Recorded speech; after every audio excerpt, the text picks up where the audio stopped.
구티비 월드와이드입니다.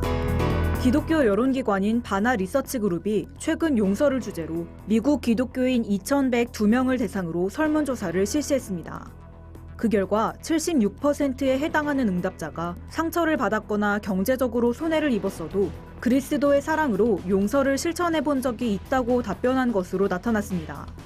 반면 절대로 용서하지 않았다고 답한 응답자는 15%에 달했고 나머지 9%는 모르겠다고 답했습니다.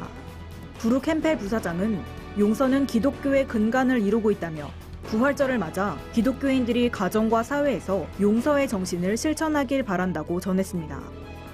스페인 바르셀로나 내 학교들이 성고정관념을 강화하는 이른바 성차별적 동화를 퇴출하는 방안을 검토 중입니다. 가디언 등 외신에 따르면 바르셀로나의 타보학교 유아도서관은 잠자는 숲속의 공주와 신데렐라 등의 동화를 퇴출했습니다. 이들 동화가 성고정관념을 담고 있어 아이들에게 악영향을 끼칠 수 있다고 봤기 때문입니다.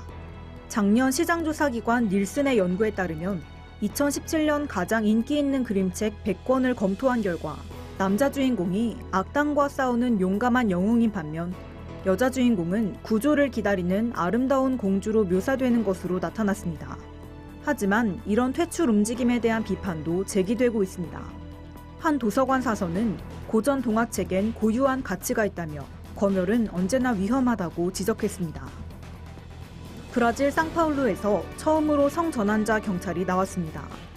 브라질 언론에 따르면 상파울루주 군경은 지난해 성전환 수술을 받은 24살 에마누에우 에니키 루나르디 페헤이라의 경찰 신분을 인정하기로 했습니다. 성전환자 경찰이 나온 건 200년에 가까운 상파울루 경찰 역사에서 처음 있는 일입니다. 에나키는 본래 에마누엘리란 이름의 여성 경찰관이었습니다. 에마누엘리가 지난해 성전환 수술을 받자 경찰 지휘부는 전례 없는 일을 두고 고심 끝에 남성 경찰관으로 근무하는 것을 허가했습니다. 국제사회의 대북 제재로 북한 경제가 휘청이면서 북한 엘리트층의 충성심이 시험대에 올랐다는 주장이 나왔습니다. 뉴욕타임스는 최근 탈북자들의 증언과 경제학자들의 분석을 인용하며 이 같은 내용을 보도했습니다. 최근 몇 년간 지속된 제재로 인해 대중 수출길이 막혀 북한 정권의 수입이 바닥나면서 공무에 종사하던 이들이 영향을 받았다는 설명입니다. 뉴욕타임스는 현재 김정은 북한 국무위원장이 확고한 권력을 유지하고 있는 것처럼 보이지만 엘리트층의 불만으로부터 위협을 받을 수 있다고 진단했습니다. 우리나라와 마찬가지로 중국에서도 최근 공무원직이 인기를 끄는 것으로 나타났습니다.